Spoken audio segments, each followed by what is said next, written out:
Mari lebih mengenal Down Syndrome atau sindrom Down. Video ini berisi tentang seluk-beluk sindrom Down. Yuk kita pelajari bersama. Sindrom Down adalah suatu kelainan genetik yang disebabkan oleh gangguan pembelahan sel sehingga terdapat ekstra kromosom 21. Kromosom merupakan tempat penyimpanan ciri genetik dalam setiap sel tubuh. Biasanya manusia memiliki 23 pasang kromosom. Terdapat 3.000 hingga 5.000 anak yang lahir dengan sindrom Down di setiap tahunnya.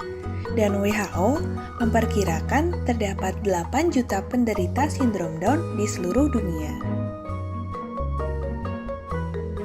Dan pada tahun 2015, angka penderita sindrom Down di Indonesia adalah 1,24 per 1000 kelahiran hidup. Secara umum, terdapat 3 jenis sindrom Down. Yang pertama adalah tipe klasik yang menyumbang lebih dari 95% kejadian sindrom Down. Pada tipe ini, terdapat ekstra satu salinan kromosom 21 yang diakibatkan oleh kegagalan pembelahan sel. Tipe klasik ini tidak diturunkan oleh orang tua. Namun, salah satu faktor risiko terjadinya tipe ini adalah usia ibu yang lebih dari 35 tahun saat sedang hamil. Semakin tua usia ibu saat hamil, maka akan semakin tinggi pula kemungkinan melahirkan anak dengan sindrom Down. Sebagai contoh, pada usia 40 tahun, risikonya adalah 1:100 untuk mempunyai anak dengan sindrom Down. Kedua adalah tipe translokasi yang menyumbang 2 hingga 3% dari kejadian sindrom Down.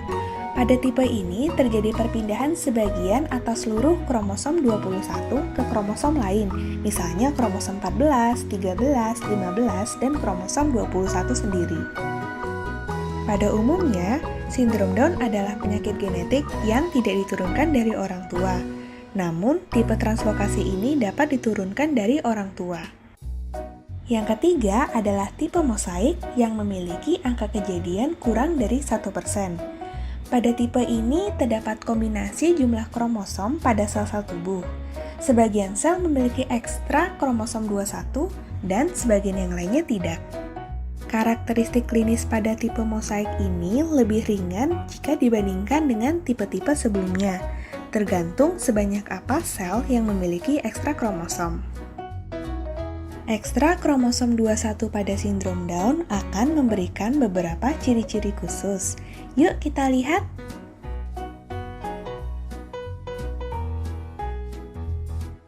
Dapat ditemukan kepala kecil, mata sipit dengan kelopak terangkat ke atas, hidung yang pesek, lidah tampak besar, telinga kecil dan rendah, leher yang pendek, garis telapak tangan tunggal dan lurus, ada celah antara ibu jari dengan telunjuk jari kaki, dan adanya perawakan pendek. Pada beberapa anak, sindrom Down juga dapat memberikan masalah kesehatan.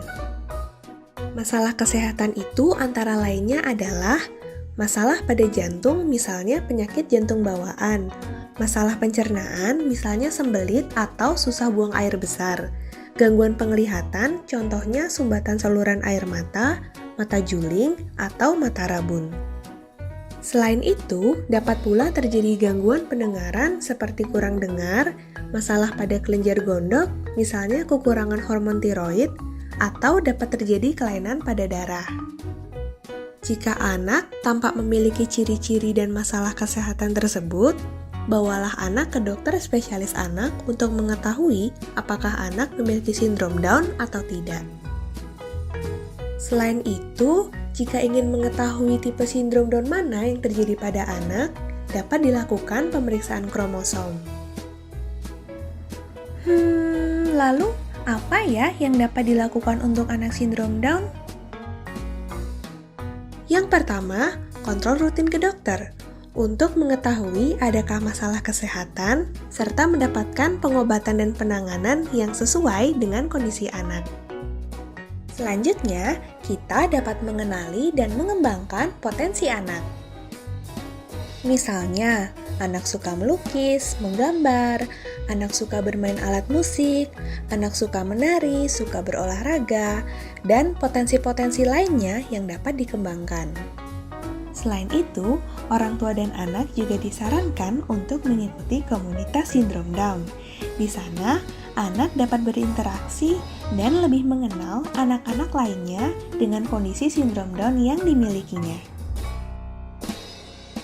Terima kasih telah menyaksikan video ini.